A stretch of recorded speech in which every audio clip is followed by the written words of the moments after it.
Welcome back to another exciting episode of the Hour of Change podcast. And as you guys know, that with every episode, you would never think the same, you would never move the same, you would never work the same, because the information that we provide on this show is life changing. And this episode is no different. It's no different. As a matter of fact, this interview here, I don't even know if I should. Well, this conversation here was so unexpected, so unexpected. But I had the opportunity to have a conversation with someone that, for one, I didn't really know who he was at first. I knew his face. I recognized his face from somewhere, but to put a name to the person, I did not know who it was at all until after the interview. But I was just sitting there like, I know him from somewhere. I know him from somewhere, but I just couldn't remember. But we had a chance to talk for a little bit, ask a few questions, and I was able to put it out today. So hope you got, well, not hope. I know you guys are going to enjoy this interview as much as I did. And hey, let's get ready. Let's dive right into it. Let's make it happen. And thank you for sticking here with me. And I just want to say that I appreciate each and every one of y'all for, you know, continuously coming back for more and more. And Malik Yoba, shout out to you as well for the opportunity just to have a short, brief conversation with you. And I'm looking forward to many more, sir. So let's get it. Let's sit back, take your pens out, put on your headphones, be ready to take some notes, and be ready to grow. Let's go. Fun. I like the spirit, man. Thank you. Why you say that?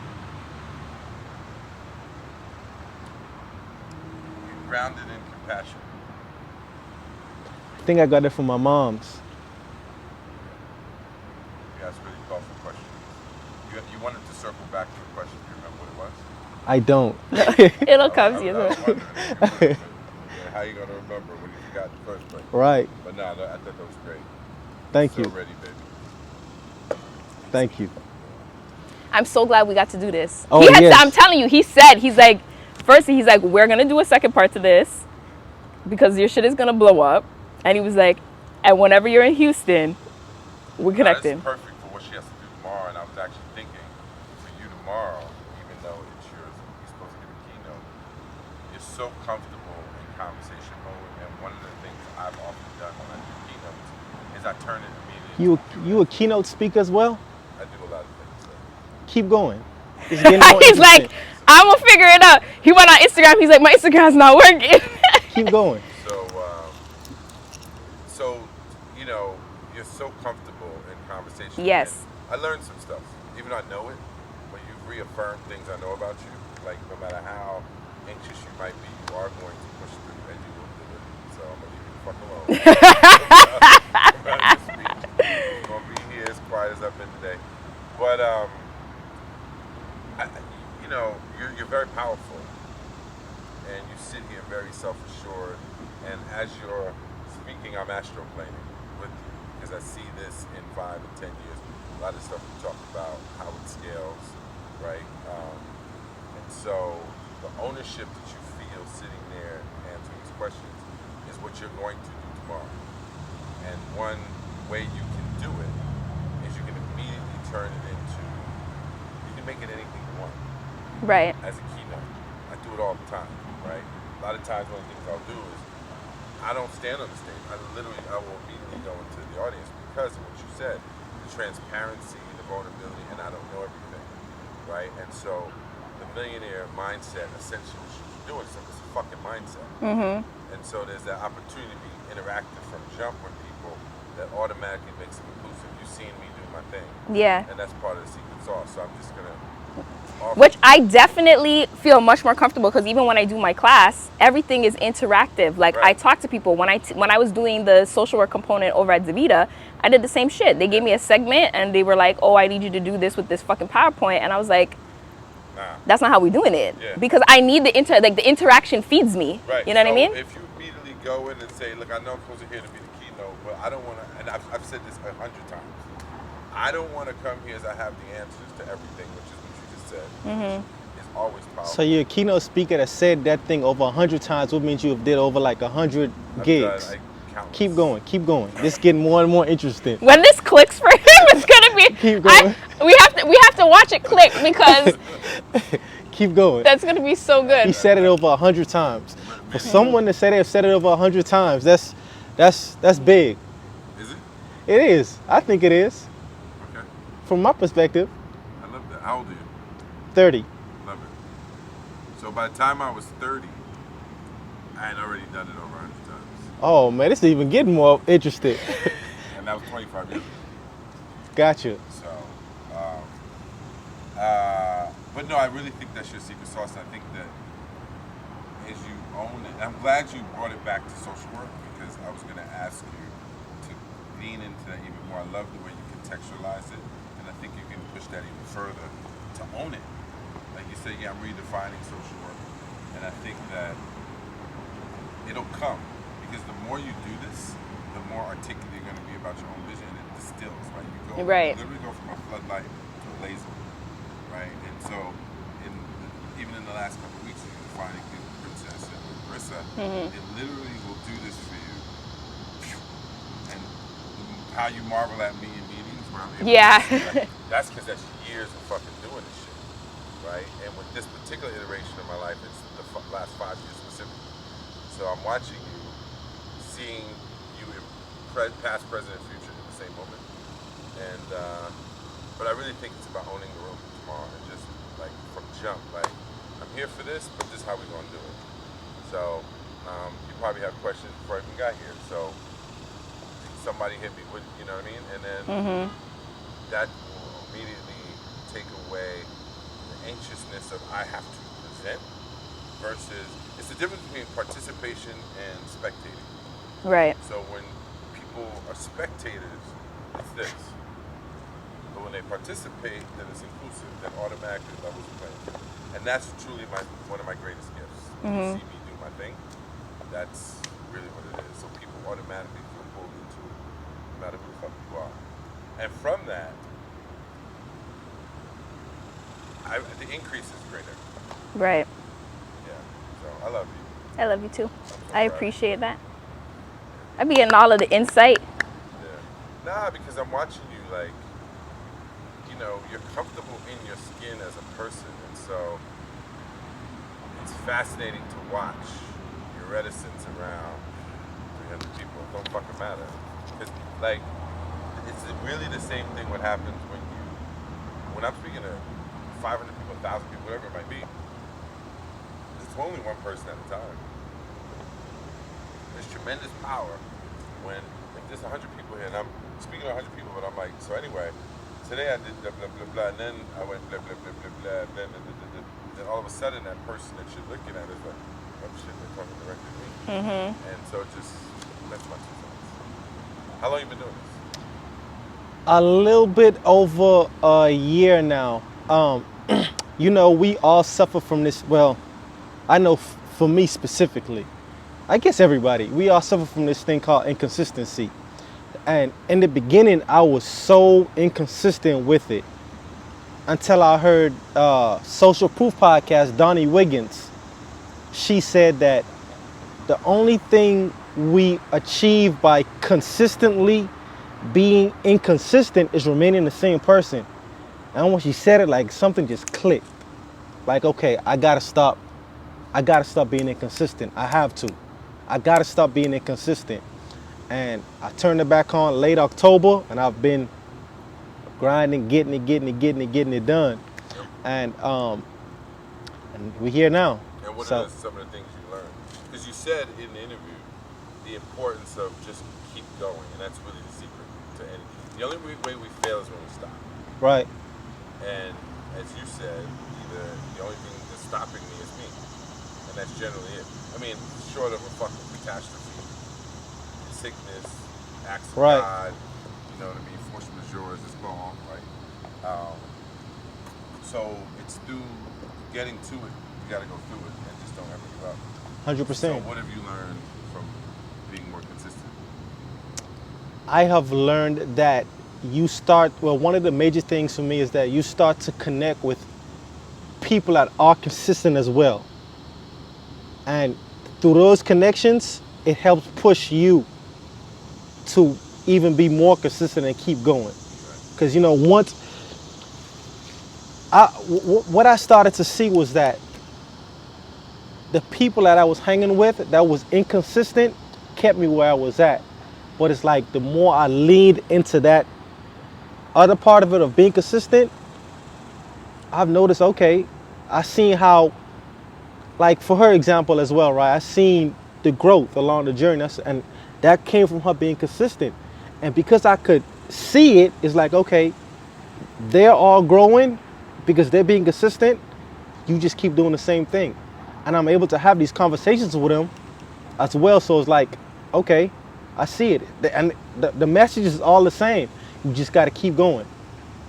You just got to keep going. And I've learned that the difference between, well, in entrepreneurship for me, I see it's two different roads in entrepreneurship. And I think the confusion comes for people when they try to take advice from the people that's walking the road of starting and stopping, starting and stopping, starting and stopping. And when you take advice from the person that's walking the road that just kept going, the advice is two different advice. So I start leaning into that advice more, and I've been able to learn and grow more from that perspective, if that answers your question. Yeah, it's great. And you know what else? You got much more content for your podcast. Most definitely. And it's you facing the camera. As Right. opposed to people not So can I show the people who's asking me this question so I can be like, hey y'all, can y'all let me know who this person is? They gonna scream at you, bro. They gonna scream. They gonna scream at you. He said y'all gonna scream. Can they see us? Yeah. Well, we framed up properly. Yeah, that's even better than what before. Yeah. Can they see us? Yep. Yeah, they can see you. So I'm here doing an interview with Tisha, and this guy shows up, and I'm like, I seen the face I'm her before. protector and supporter. Protecting the supporter. Yes, sir. I love that. I love that for you. You have a protector I supporter love with that you for me too. everywhere you go. Congratulations. Thank you. You have something that a lot of women wish they had. So cherish it, hold on to it. I got You're something blessed. a lot of men wish they had. Which is what? A woman like her. Ooh, this is getting even See, better. The thing is, you see one aspect. I know her as a mother. I know her as a daughter. I know her as a sister. I know her as. Come on, man. I ain't give you permission. Come You gotta on, be man. released for this, bro. Come on, man. This shit gonna cost you. Let's yo. go.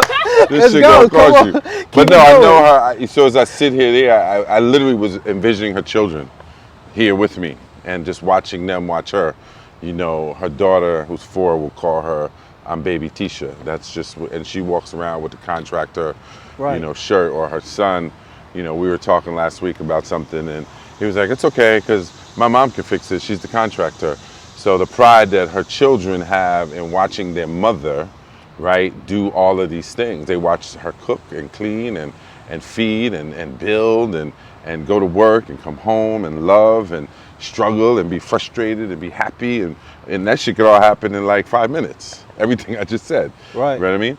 And so it's a great example, I think, for men to honor women, particularly black women, that are moving in the way that she is. And so the most important part is that she's constantly working to become a better person. Like, she certainly is not who, you know, people say you don't look like what you've been through. That's Tisha. That's Like, Tisha. and she been through some shit. And so the fact that she can still wake up with grace and determination and fortitude and resilience and those kind of things, it's inspiring. I'm inspiring just watching her. So there you go. That's amazing. That's amazing. I also heard someone say one time, if you miss the through on the journey and you only see the now, you become envious and jealous of it. Yeah. Well, that's the thing. People assume that we ain't out suffering, bro. you know, we had dinner last night. It was nothing but a table full of trauma. Fuck the food. It's a table full of fucking trauma. And I'm the old head at the table, like, What do you watching. mean by that? Because everyone is expressing their life experiences through a lens of their individual trauma. Right. And that's just normal discourse, right? And there are people who could listen to the same conversation and not identify it and contextualize it as trauma. They just, oh, this is just what it is. No, it's not normal. Abuse, neglect, lack of affection, lack of clear communication. How did you notice all of that?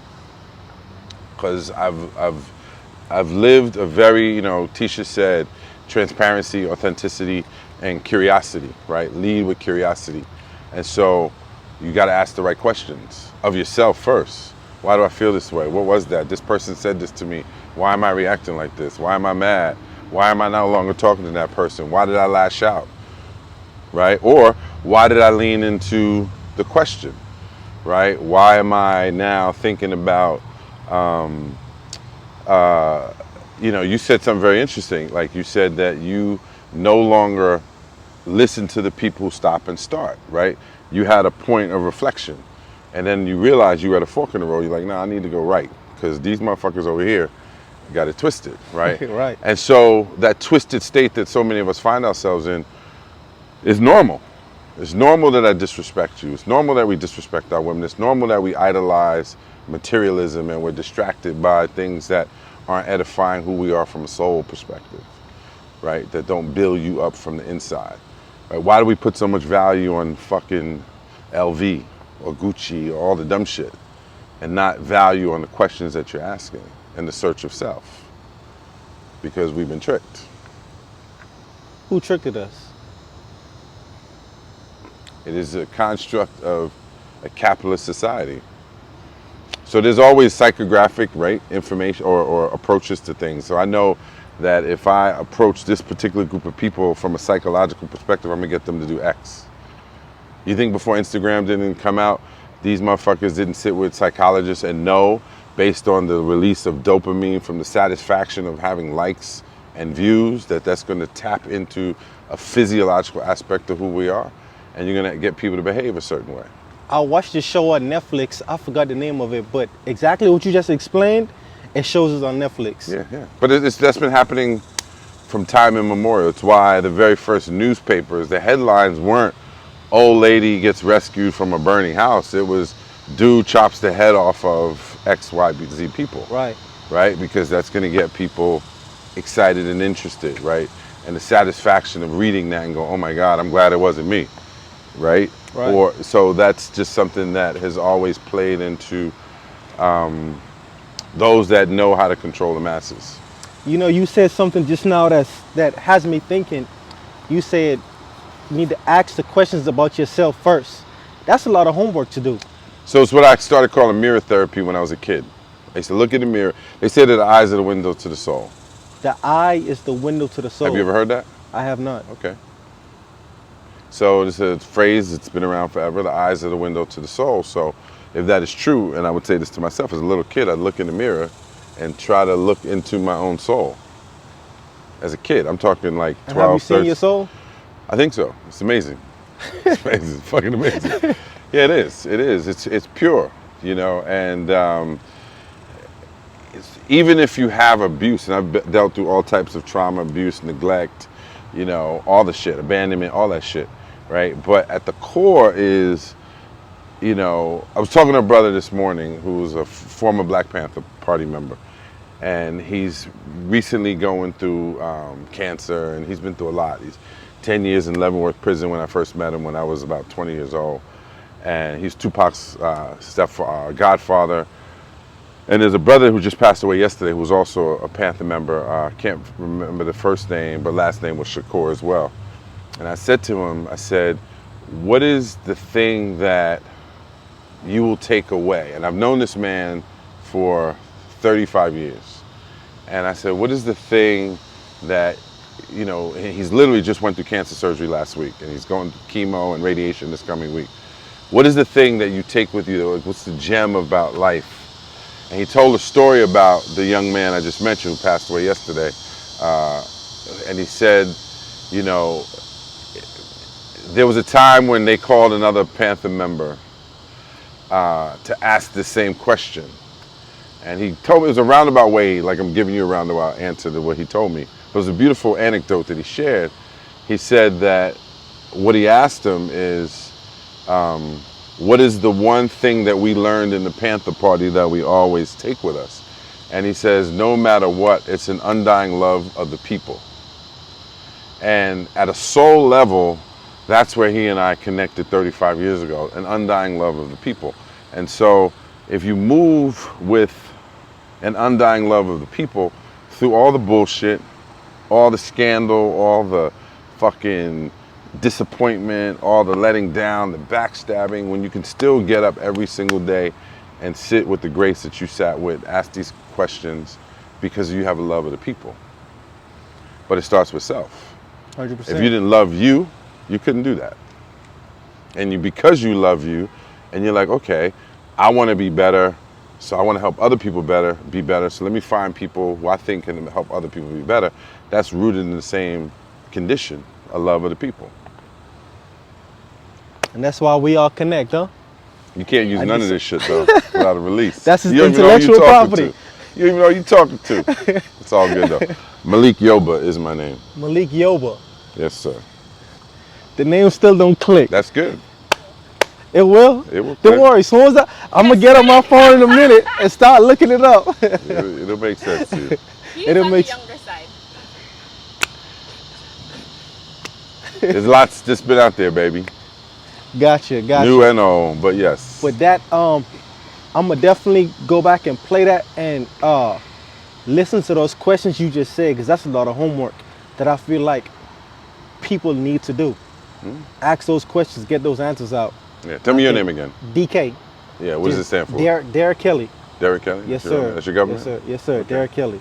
And your podcast is what? Hour of Change. Hour of Change. Hour all of Change. Make it Yes, a sir. lifetime of change. Yes, sir. A lifetime of change. There you go. So, So what we got? General, salute, General. All right. Yes, sir. Beauty, come on. Let me get the mic. Yeah, here you go. Thank you so much for your time. Yeah, absolutely. Up.